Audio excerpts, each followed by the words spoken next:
Little Astro talk time. If you don't already know me, my name is Tara All. I am our resident astrologer here at Sage Goddess. And one of my favorite things to do is to come on here and talk with you all live about astrology. And today, we don't have, I would say, a big transit. And so I want to talk about moon phases, and I'm very excited to talk about this because I love the moon. I'm a Cancer. The moon rules Cancer. So all of you out there that have any strong, Cancer signatures in your chart, the moon is a big part of who you are. It's a big part of who all of us, because we all have an emotional nature in the inner self sense of the moon, but in particular, Cancer energy is linked with it. So if you have Cancer rising, Cancer is your ascendant rising, meaning the same thing, then the moon actually rules your entire chart. So I want to talk about it today. One of the things in astrology with, hey, I can see the comments, yay. Hey guys. Rhonda, Charlie, Amy, Kim, Jess, hi. I know you guys have to bear with me because the particular Streamlabs that we use to do live makes the comments very tiny, but I am gonna be checking them out as we go. So here's the thing. You guys are probably used to talking about the big three, right? Which is sun, moon sign, and rising sign. And people talk about that a lot in astrology. As an evolutionary astrologer, I take a real deep dive into Pluto in the South and North Node, and of course the whole chart is really an alchemy. But I want to kind of go back to this idea of having the big three, of looking at the big three as being one like the doorway into the birth chart, sun, moon, and rising. There are many people, and I am one of those people, who has, through experience, discovered that the moon phase that you're born under, we sometimes call it your lunation birthday, is just as important as those big three. So for me, every time I'm with a client these days, I do lots of different things to prep, but I'm always looking at what phase was the moon in when that person was born, because it adds such a important element to how we are kind of coming out and meeting our moment in life. And so I'll get into that a little bit more. And I want to say this too. The moon and moon phases is something that Karen and I have been, Karen, who is my little teammate here on here moderating. If those of you don't know Karen, she and I do a lot of work together talking about class content for our Living Astrology class that's part of our Living Magic program. And so we this year, I think this summer, are going to take a deep dive into the moon and moon phases. So today, we're going live and it's a limited amount of time, so we won't go all the way in. But if you are interested in it more, just know that you can check out our program, and we would love to have you join us for more moonscaping, or lunar landscaping, as sometimes I call it. But here's the thing with moon phases. Again, I mentioned this before, and before I dive in, let me say this. You can work with moon phases literally like day to day based on what phase the moon is in now. So for example, today, it's a waxing crescent moon. And so that particular phase, which I'll talk about in a little bit, has particular energy. And if we align with that energy, oftentimes things flow easier. And sometimes, if you kind of look in retrospect and say, oh, the moon was in, this sign or this phase last Friday, and then you look and see what you were doing last Friday, it can definitely give you some insight to what's going on. And I'm getting off track a little bit with moon phases, but like for me, oftentimes, if I get like the cleaning bug, right? And all of a sudden I'm like, oh my gosh, I've got to organize my closet and I've got to get the kitchen clean, and I find myself scrubbing and looking at all those little details.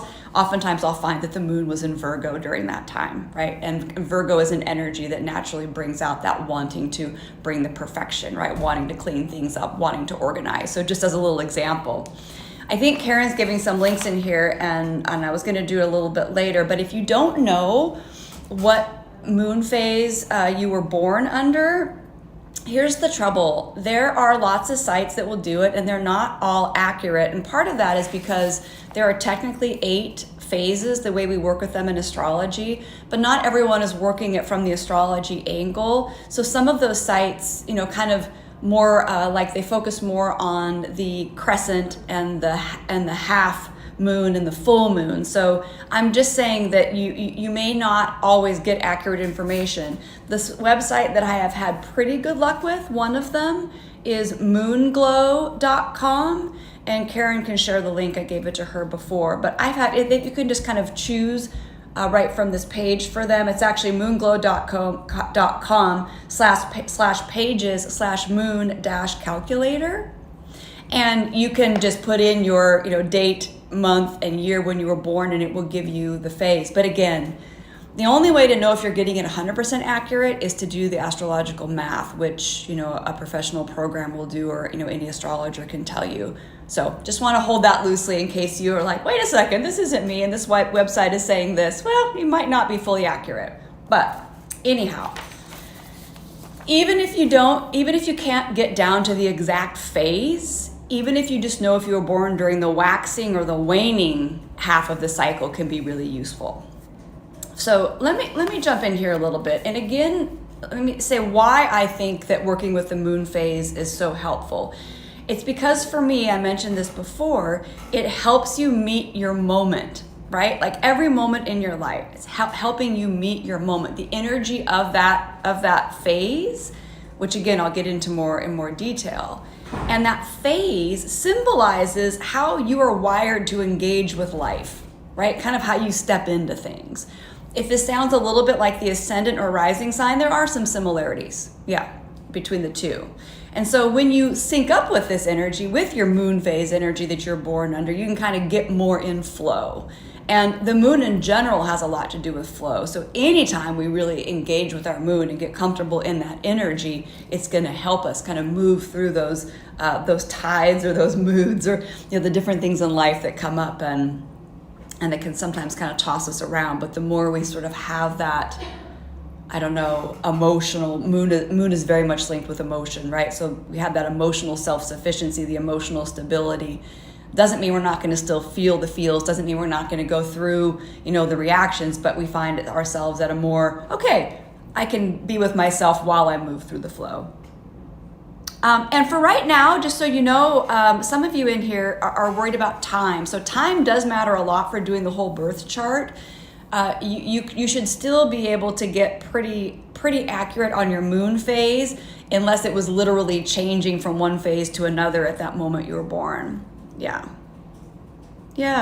Yeah, okay, cool. So you guys have, hi, oh yeah, Nurse Sandy, awesome. You have a calendar, has all of the moon phases. Yeah, I have a little calendar too, and so every day, I'm looking at my day, and part of what I'm looking at is, what's the moon doing today? Because the moon is so much having to do with our daily life, right? How we're digesting things, how things are actually in our body, how we're actually living on this planet, how we're bringing it down to earth in some ways. So when we talk about cycles, and like the moon cycle is an example of a cycle, I just want to be clear here that there's never just one cycle going on. So even if we say, oh, you're a new moon, that means you're initiating something. There's going to be other cycles in your life where you're completing things, and other ones where you're in the middle, right? So anyhow, that is, I just always want to say, when in astrology, we break it down, right? We break it down to one little thing, but the one thing is never operating by itself. So that's the one downside with astrology, is we get so focused on the one thing, and then we're like, oh, wait a second, right? That thing isn't happening in a vacuum, right? I'm not just my moon phase. I've got all of the other planets, all of the other bodies, all of the other things going on in me at the same time. Yeah, so Anne's asking again, do we have to know the exact time of our birth? To cast an accurate birth chart, yes, but in to find your moon phase, you can get there without it. Again, there might be a circumstance where you were literally born like right at the edge between two phases, and that would take more sussing out.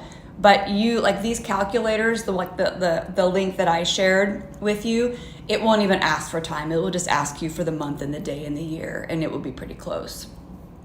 Yeah, and even if it was one phase off, I mean, there are going to be some differences between them, but you're still close. Yeah. And Karen's sharing some other resources too. So here's the thing. We have a great library page on our Sage Goddess website that has a breakdown of the moon phases with pictures and kind of what they mean. Those of you who know, I have a couple of books out there. One of them is Astrology by Moonlight, published by Llewellyn. And I have wrote an article for them that's on their website about moon phases, which Karen will also share a link there. And then Dane Rudhyar, who really was the pioneer around the whole lunation cycle, which I'll talk about a little bit more. He's got this great book called The Lunation Cycle, but there are a lot of Dane Rudhyar resources available for free. And so there's another link down here about him talking about what he calls our lunation birthday. Yeah. So back to these cycles. So not only are we in a bunch of different cycles at the same time, which you can't really think about too much, or if you're like me, like your brain starts to want to explode, but also these cycles, like for example, a full moon, it's going to have, it reflects things collectively, right, that we're all going through, and it also reflects things personally. So there always is this within and without going on with cycles, right? Because if you're born under a new moon, like I was born under a new moon, then there's, a whole group of us are born under that new moon. And everybody on that day, whether they were born that day or not, they are, absorbing or reflecting the energy of the new moon. So again, it's always about all of us. And then also there's always a unique part for us here.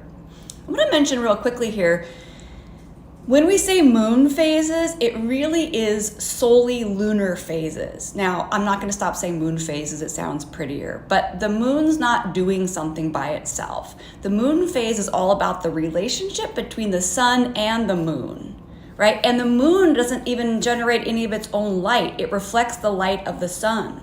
So if you want to think of it this way, the moon is sunlight reflected. And when I sit and feel that, I have a different appreciation for that in the sky and that in myself, right? So again, moonlight is sunlight, and the moon's not doing something by itself. When we see it look like a sliver, or we see it look full, that's because the relationship with the sun is at an angle that reflects a different amount of light. Right? So when the cycle starts at a new moon, the sun and moon are very close together, which means we don't see much of the moon's light at all. Maybe a little, we start to see a little tiny bit of a crescent, right? Whereas at the full moon, the sun and moon are opposition, literally opposite each other in the sky, and it's able to reflect then the full light, right? And then there's all the kind of stages in between. Yeah. Okay, so you can think of the sun and moon together as like a union, right? And we sometimes talk about them as being representing the divine feminine, divine masculine, or the yin, the yang, the day, the night. These are different words for that.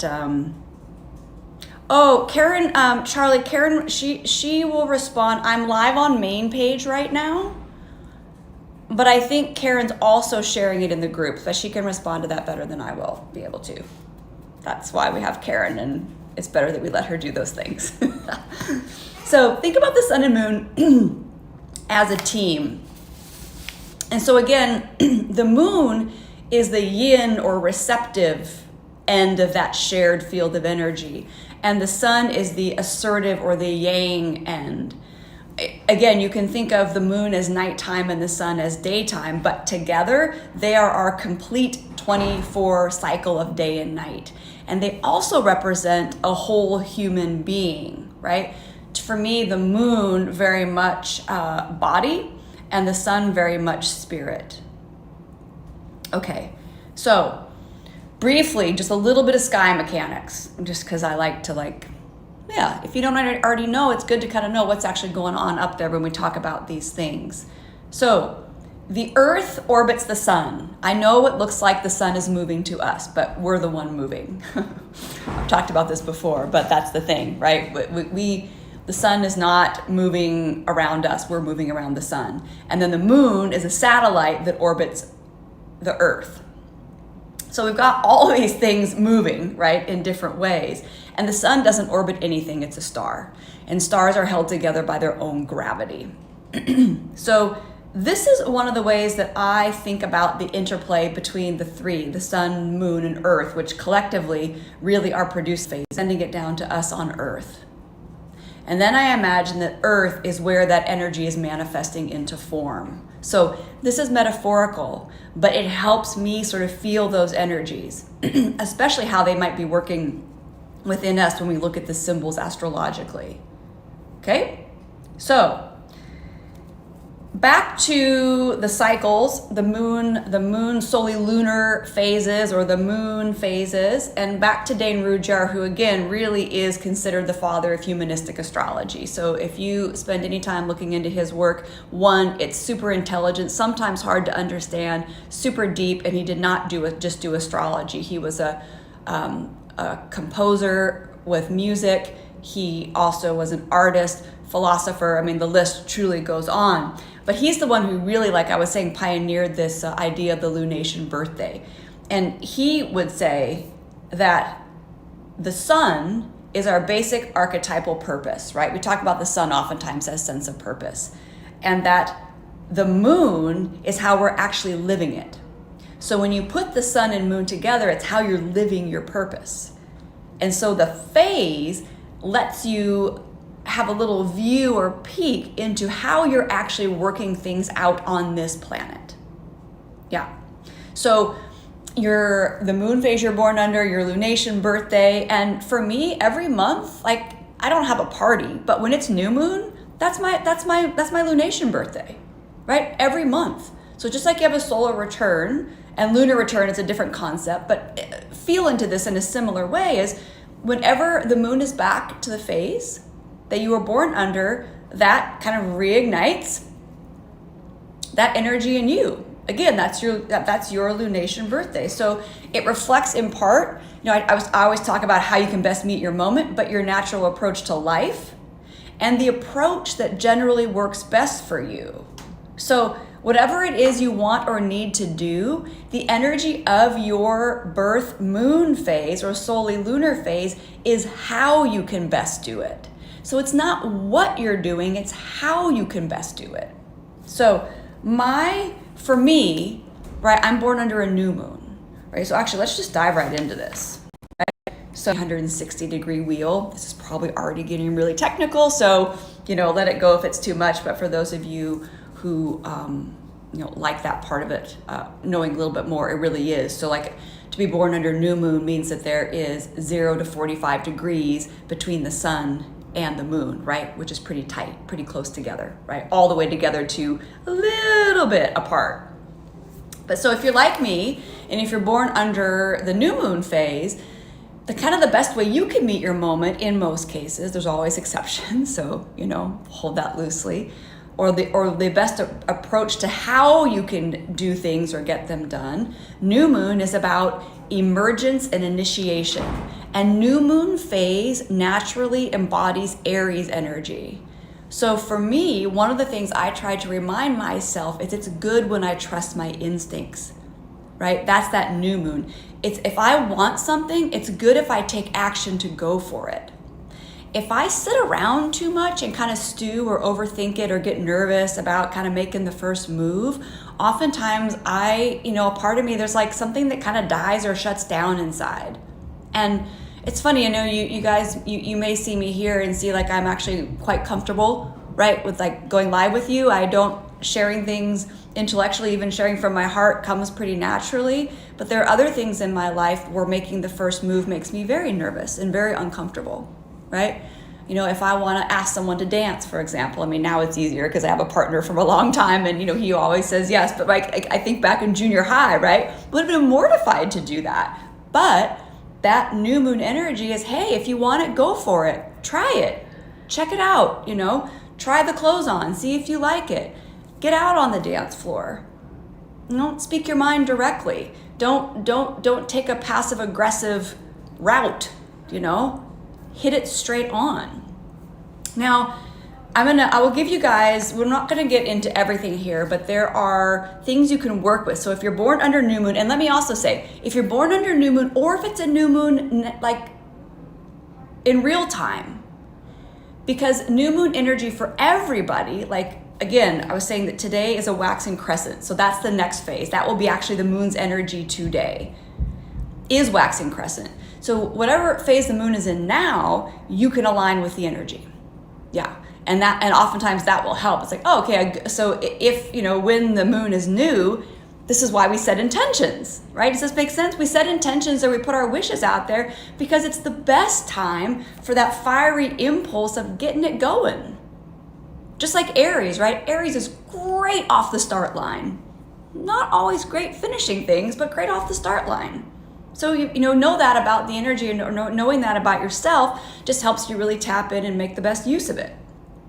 My mantra, one of the mantras that I like to use for new moon, we'll just share this, is that, here it is. I am discovering who I am by experiencing life. I don't need to know what will happen. When I trust my inner guidance and act on my instincts, I win, right? That's new moon. So for all you new moons, the more you can embrace and embody, and again, regardless of what situation you find yourself in, right? Whether it's relationship, it's work, whatever it may be, how can you bring some of that out to meet your moment? Okay, cool. So let's move on to crescent moon. Crescent moon is 45 to 90 degrees between the sun and moon, right? So this is the period between the new moon and the waxing half moon. So you can really think of, part of the new moon phase looks like a little crescent. This is the bigger crescent, all the way up to the half moon. And again, this is the energy today. Today's a waxing crescent moon. So right now, as we sit here together, this is the energy that's kind of infusing through the moon and then through us here. So, Karen's saying, say my mantra again for new moon. Yes, I will do that. New moon mantra, and then we'll go forward again. I am discovering who I am by experiencing life. I don't need to know what will happen. When I trust my inner guidance and act on my instincts, I win. Carly, good point. You do that without being a new moon baby. Yeah, so keep this in mind, right? This is Aries type energy. So if you have, wherever you have Aries in your chart, the same type of feeling is going to come through. Anywhere you have strong Mars, right, which is an associated archetype. If you have a lot of planets in the first house, associated archetype. That's the cool thing about astrology, right? These streams of energy are related with each other. Okay, so hopefully that helps a little bit. Yeah, good point. Thank you for bringing that up. You can feel these types of energies coming through other ways as well. And once you get to start kind of know the basic archetypes, this is why I always say going back and just getting into the basic signs is so helpful, because now if you have a deep dive and you really understand Aries really well, you also now really understand new moon pretty well because they're related. And to some extent, the first house pretty well. And Mars, the associated planet, also pretty well, right? So moving on to crescent moon.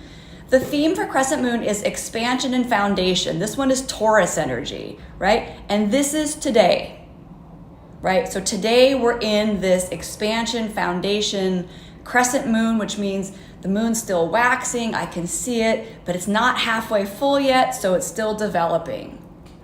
And the related archetypes, since we did this for the one previous, so second house is a related archetype with Taurus.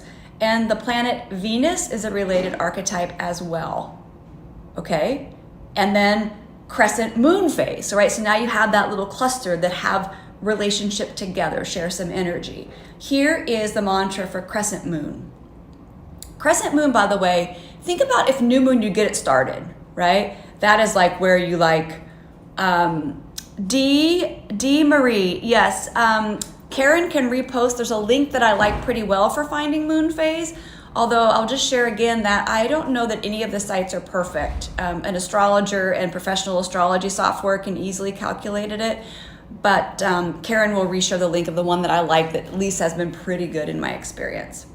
All right, so back to crescent moon. Imagine that at new moon, we plant the seed or we initiate the thing, we set the intention. So crescent moon is where you gotta kind of anchor it, root it. Right? It's got to actually, like, if you planted a seed at new moon, now you've got to water it. It's got to be, it needs some sunshine. You've got to really make sure it can root down and anchor.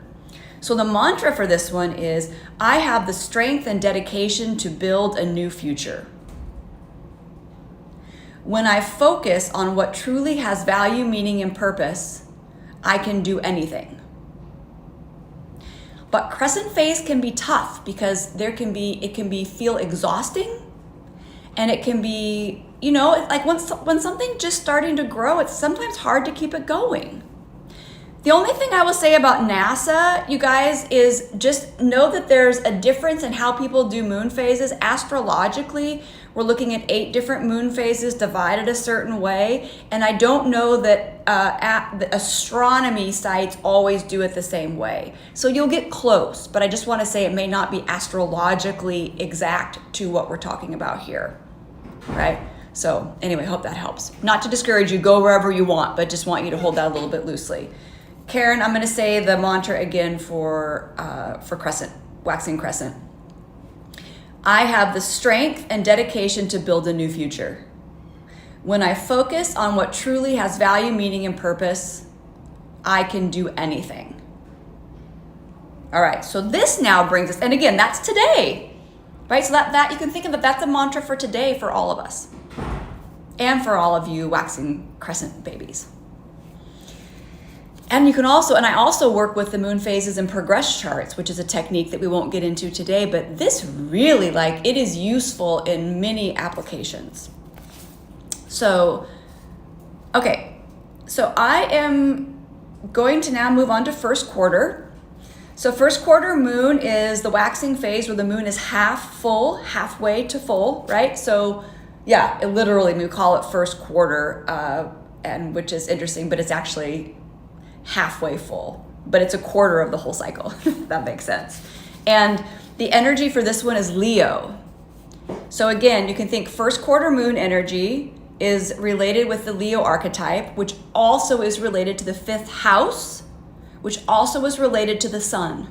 So all of those have some similar flavors. So if you're feeling like, oh, this is really me, but I'm not born under first quarter moon, you might have a whole bunch of Leo in your chart, or a bunch of stuff in your 5th house, or a really active sun, right? Like the sun might be right on your ascendant, something like that.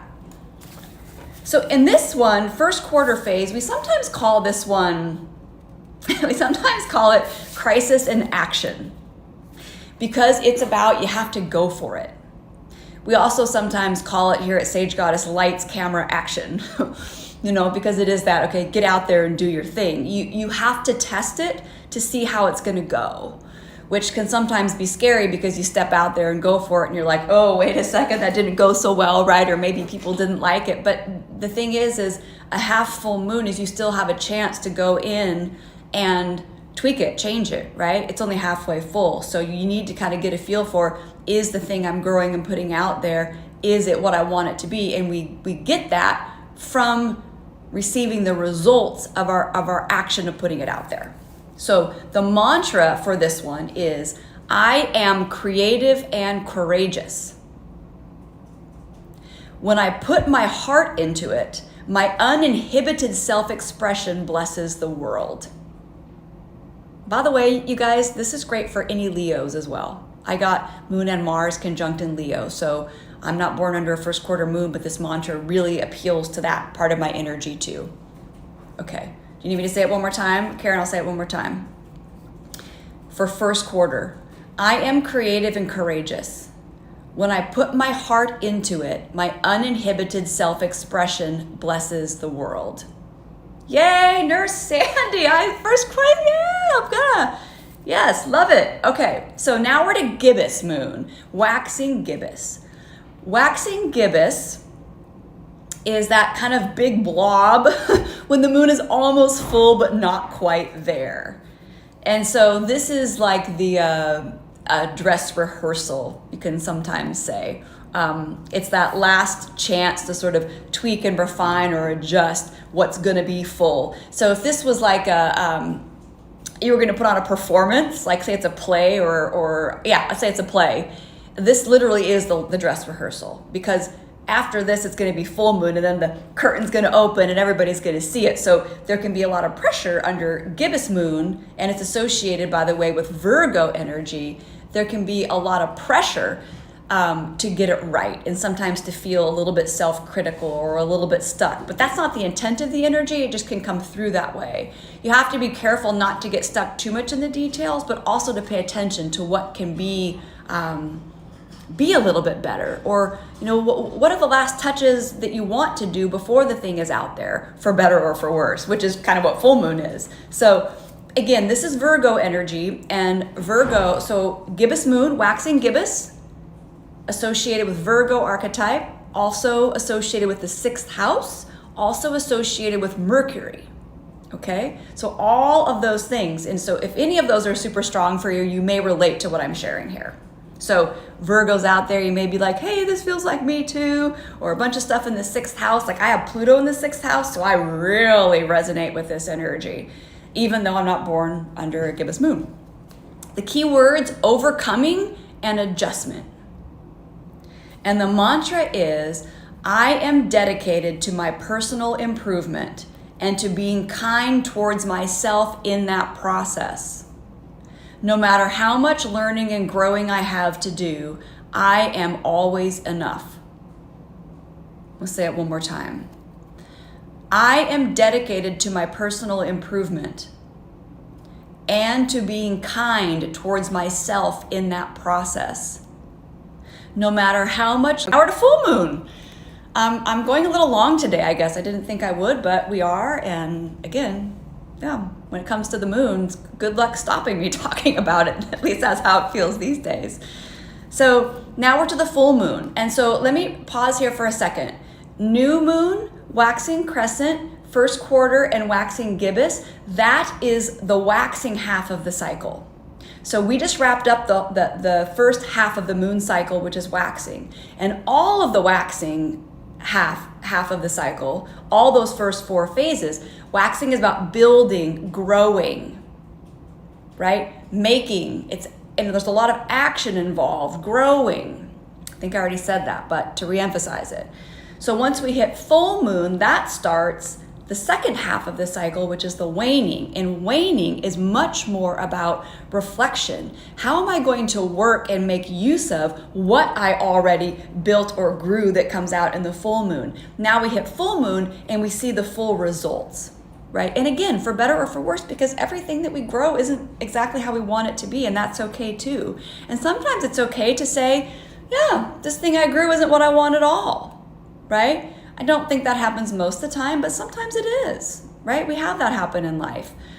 The benefit of a full moon is being able to see its awareness, being actually, oh my gosh, that's what I'm putting out there, or that's what I've been doing, or that's what this is, And so full moon has Libra energy, right? And Libra, so again, full moon phase plus Libra related archetypes, also 7th house, so strong 7th house, and also Venus. So all these archetypes interrelated, right? Okay.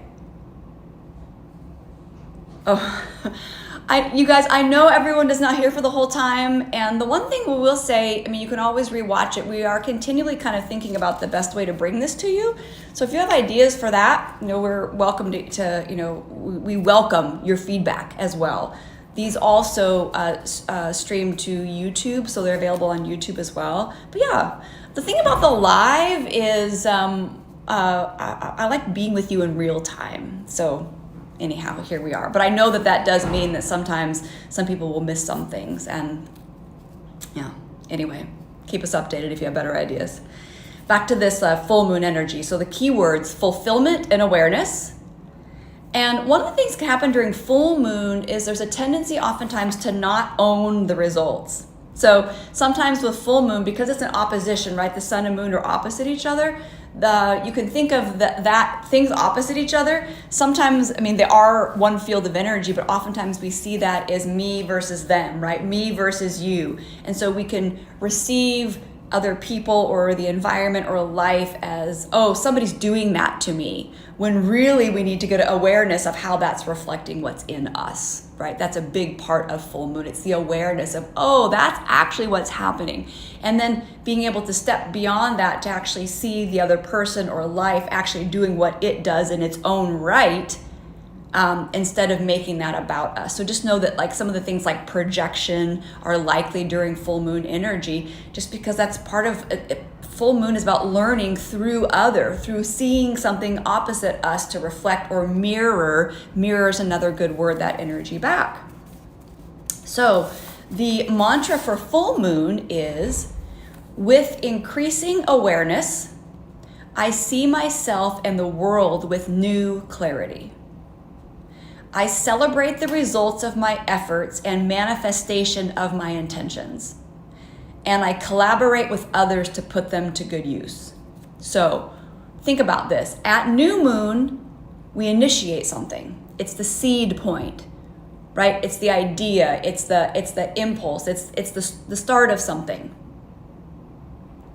And then at full moon, at least metaphorically, and oftentimes we do see this happen in our real lives as well, but it is then that thing is fully manifested. That thing that we initiated is now out there. Now, you may not fully know what it's going to be good for. You may not fully know what you're going to do with it. That comes through the waiting cycle, the rest of the waiting cycle. Okay, so let me say it one more time. With increasing awareness, I see myself and the world with new clarity. I celebrate the results of my efforts and manifestations of my intentions, and collaborate with others to put them to good use. Okay, disseminating. We just have a few more here to go, and then we are going to be done. Disseminating moon, which is the waning gibbous. This is the big blob after the full moon that's not quite full, but moving. Capricorn, 10th house, plus Saturn. All of those are related archetypes. But this is really about demonstration and contribution. How am I going to give or use or contribute, demonstrate my skills that I have built up or accumulated or that I bring into this lifetime? How am I going to give that back to community, give that back to society? How am I going to put them to use? Think about what Capricorn likes to do, right? Practical, making use of things. Yeah, and a certain level of wisdom. How am I going to share this wisdom with the world? So this phase, there's oftentimes a level of responsibility. Oh, wait, I actually need to do something meaningful with this so it is helpful to other people with what I've grown, what I've built, and whether that's inner stuff or outer stuff, doesn't matter. So the mantra here is, my wisdom and skills are helpful and meaningful to society. I contribute my effort to a collective vision that supports us all. So let me say that one more time. My wisdom and skills are helpful and meaningful to society. I contribute my effort to a collective vision that supports us all. If you're born under a disseminating or waning gibbous moon, you have something, I mean, everyone does, but you in particular, in every moment looking to how you can contribute your skills and your wisdom is a big important part of how you meet your moment. Yeah, there's a level of authority with this one, not to make you fancier or better than someone else, but a level of authority, extra responsibility and accountability to get in alignment with yourself and to really share that in a way that is helpful to others. Okay, so now last quarter moon. So last quarter is the half moon on the waning side, in the waning half of the cycle. We sometimes call this one, where we called first quarter the crisis in action.